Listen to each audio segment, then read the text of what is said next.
Here's an exhibit of wicked plants. And it's a book this lady wrote. We'll talk more about that.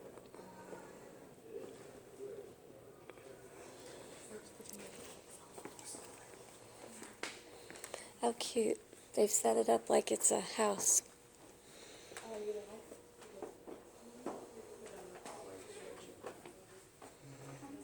Okay, so this is plants.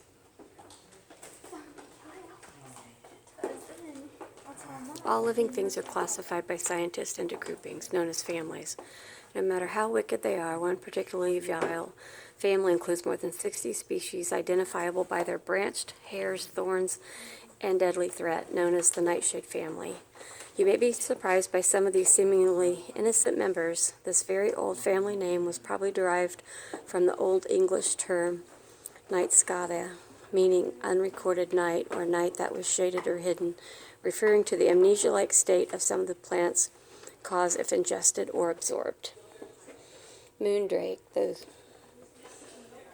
I'm assuming ground, the roots of mandrake or something straight out of a horror story, growing up to 4 feet in length. The knobby, hairy vines sometimes resemble shrunken devils. 3 toxins: atropine, slow the nervous system and can induce a coma or death.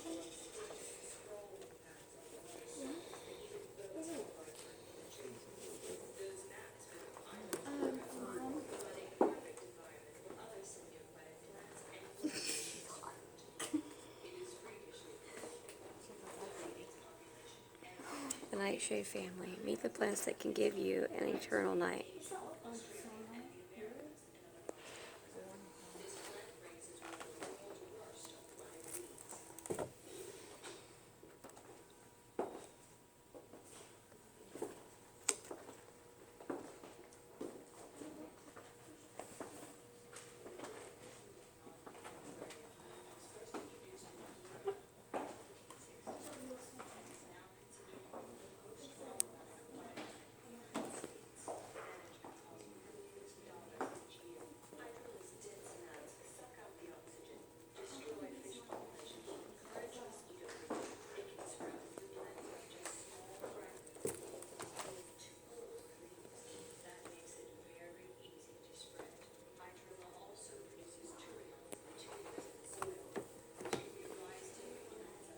Check this picture out.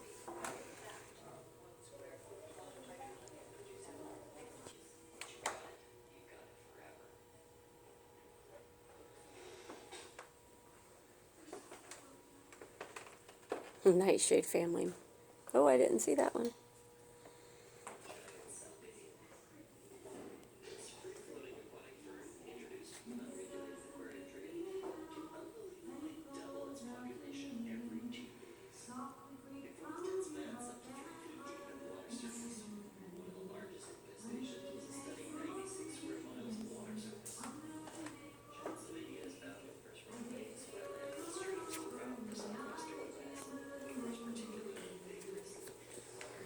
Believe it or not, the potato. The eyes have it. The highest concentration of toxins, that is more so than what's stored in the leaves and flowers. A poisonous and potentially fatal toxin can be found in these native South American tubers. After excessive exposure to light, toxic potatoes turn a sickening shade of green, so take caution. Tobacco, cramps, sweating, difficulty breathing, seizures, and eventually death. These were the joys people experienced when chewing raw tobacco before the development of lighter strains that could be smoked. Though many plants contain nicotine, a powerful addictive insect repellent and neurotoxin, none contain more than tobacco. Still, cigarette manufacturers have developed strains of tobacco that contain twice the amount of nicotine found in nature.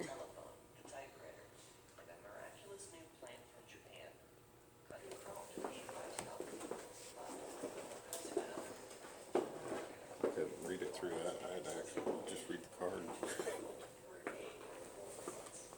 Oh.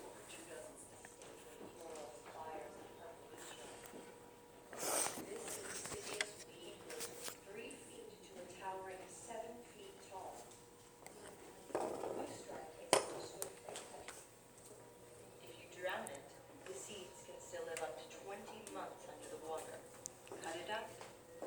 Loose or trampled stems can produce roots and shoots, multiplying the problem. Try decreasing its light supply. Loosestrife will produce a different leaf morphology to adjust. With all these strategies in place, purple loosestrife can devastate a native vegetation, overrunning thousands of acres of wetland at a time. Bearing all this in mind, it's not surprising that about 24 states have made it illegal to import and distribute purple loosestrife. Very cool. Okay, walked right back out of this one because I wanted you guys to be able to see it.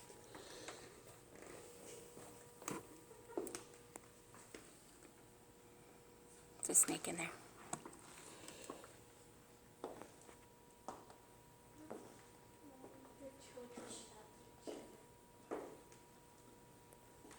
Kudzu. The Centennial Exposition, held in 1876 in Philadelphia, was a carnival of wonders.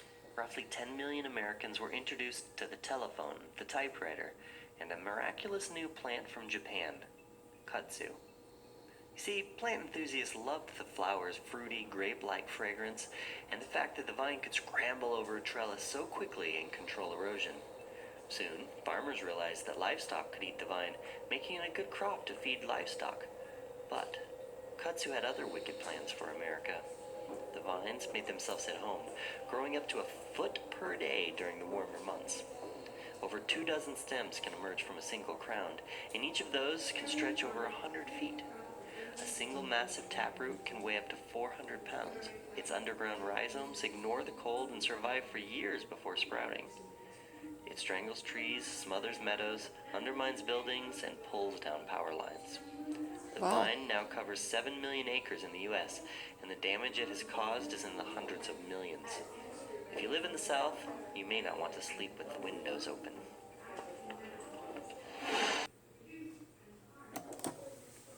Water hyacinth. Water hyacinth. This South American native aquatic plant is not hard to recognize. It grows about 3 feet tall and sports luscious lavender blooms with a distinctive yellow spot on just one of its 6 petals.